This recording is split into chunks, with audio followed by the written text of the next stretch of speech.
Hey friend, news came out that Samsung is kind of self-sabotaging the Galaxy Fold. They just announced the Galaxy Fold, and at the time of filming, they haven't even put it up for sale yet. So why in the world would they do that? What does that mean for what is to come? Let's talk about it, because this is Tech Today.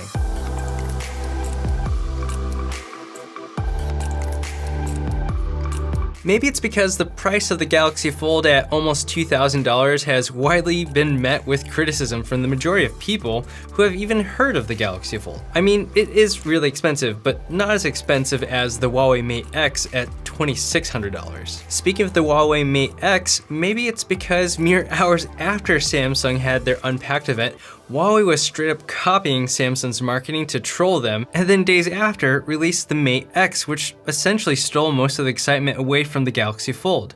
Article after article and video after video came out praising the Mate X, and most of the tech community seems to think it's better than the Galaxy Fold. It doesn't help that Samsung doesn't let people even touch the Galaxy Fold, while on the other hand, Huawei will let you actually use the Mate X. Or maybe it's because Samsung doesn't expect to sell more than 1 million of the Galaxy Folds worldwide. So did Samsung just throw in the towel and admit defeat because of that? Did they just fold their hand? That surely deserves a subscribe and bell icon, right?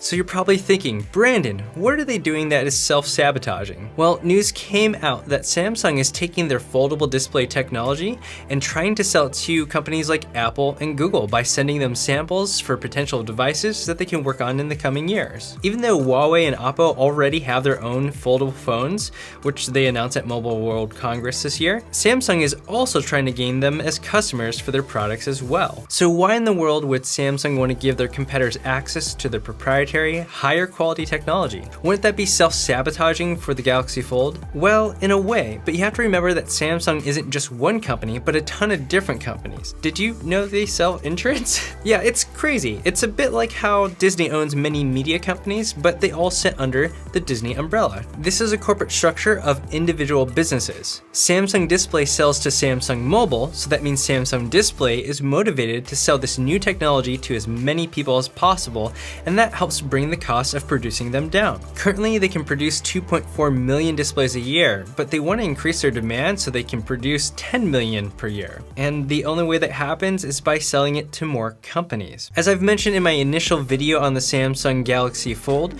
the more displays and devices they sell with a foldable display, the less it will cost them to produce, which is good for all of us. Leaks from internal sources have stated that Samsung is currently working on 2 additional foldable phones. So the more they produce and sell, the more affordable the tech will end up for us, the end consumer. That's why the nearly $2,000 price tag of the Galaxy Fold should eventually go down over the next few years. So what does that mean for what's to come? As I mentioned, we could potentially see a foldable iPhone, and right now Corning, the company that makes Gorilla Glass, is working on a foldable glass. They're trying to do that by combining their Willow Glass, which is a glass that you can roll up, crazy, I know, and then Gorilla Glass, which is durable. At the moment, they're able to produce something that can bend well, but doesn't have enough durability, or something that has enough durability, but not enough flexibility. Of course, this is heavily needed because the current technology being used is a form of plastic, and that creases over time. Because of that, Samsung is actually considering offering free screen replacements for the Galaxy Fold. It seems like they found that after 10,000 folds, it starts to